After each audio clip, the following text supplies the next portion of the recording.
Assalamualaikum warahmatullahi wabarakatuh. Halo semuanya, apa kabar? Semoga kalian selalu diberikan kesehatan. Perkenalkan, nama saya Jonathan Aldi. Saya mahasiswa psikologi dari Universitas Islam Riau. Di video kali ini, saya ingin memberikan sedikit ilmu yang saya tahu, yaitu pengertian dan sejarah dari psikologi.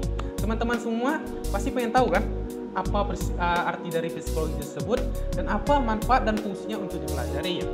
Terlebih dahulu saya akan menjelaskan pengertian dari psikologi.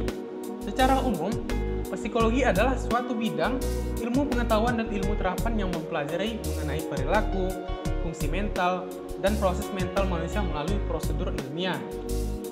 Pendapat lain mengatakan, arti psikologi adalah ilmu yang mempelajari tentang tingkah laku dan kejiwaan manusia. Pada praktiknya, ilmu psikologi melakukan pengamatan dan analisis terhadap suatu organisme berdasarkan pengalaman yang diperoleh melalui panca indera. Secara etimologis, istilah psikologi berasal dari bahasa Latin yaitu psyche yang artinya jiwa dan logos yang artinya pengetahuan.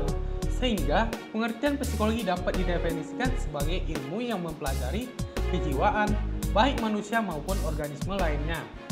Selanjutnya saya akan menjelaskan fungsi dari psikologi sebagai ilmu. Yang pertama yaitu menggambarkan atau description.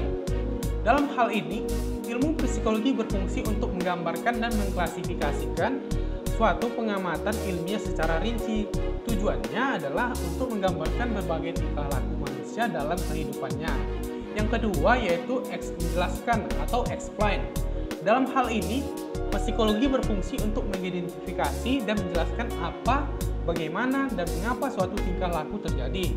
Hasil penjelasan tersebut berupa bahasan yang sifatnya deskriptif. Yang ketiga, memprediksi atau prediction. Dalam hal ini, psikologi dapat berfungsi untuk memprediksi apa, bagaimana, dan mengapa suatu tingkah laku terjadi. Hasil dari prediksi tersebut dapat berupa prognosa, estimasi, dan prediksi. Dan yang keempat, yaitu pengendalian atau kontrol. Dalam hal ini, psikologi dapat berfungsi untuk mengendalikan tingkah laku agar sesuai dengan yang diharapkan. Wujud dari pengendalian tersebut dalam bentuk tindakan pencegahan, intervensi, dan rehabilitasi.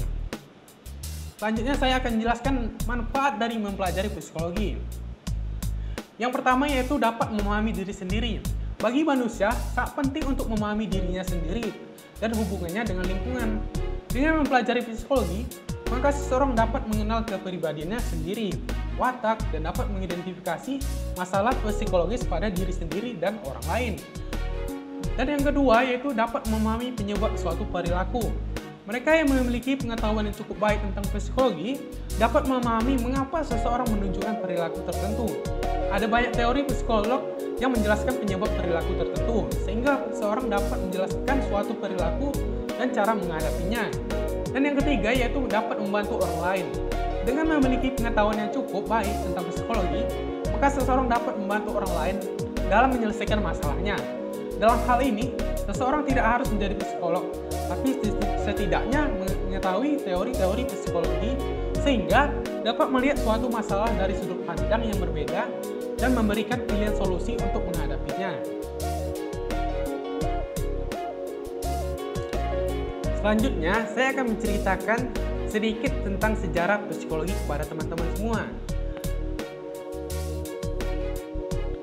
Sejak zaman Yunani kuno, jiwa manusia telah menjadi topik pembahasan para filosof. Namun, psikologi sebagai ilmu yang berdiri sendiri baru dimulai pada tahun 1879 ketika Wilhelm Wundt mendirikan laboratorium psikologi pertama di kota Leipzig, Jerman. Sebelum tahun 1879, jiwa dipelajari oleh para ahli filsafat dan para ahli ilmu fisiologi, sehingga psikologi dianggap sebagai bagian dari kedua ilmu tersebut. Para ahli ilmu filsafat kuno seperti Plato, Aristoteles, dan Socrates telah memikirkan hakikat jiwa dan gejala-gejalanya. Filsafat sebagai ilmu pengetahuan adalah ilmu yang mencari hakikat sesuatu dengan menciptakan pertanyaan dan jawaban secara terus-menerus, sehingga mencapai pengertian yang hakiki tentang sesuatu. Pada waktu itu belum ada pembuktian yang empiris dan psikologi masih merupakan bagian dari filsafat dalam arti umum. Sekian dari video saya. Semoga apa yang saya jelaskan bermanfaat bagi teman-teman semua. Saya Jonathan Aldi. pamit undur diri. Assalamualaikum warahmatullahi wabarakatuh.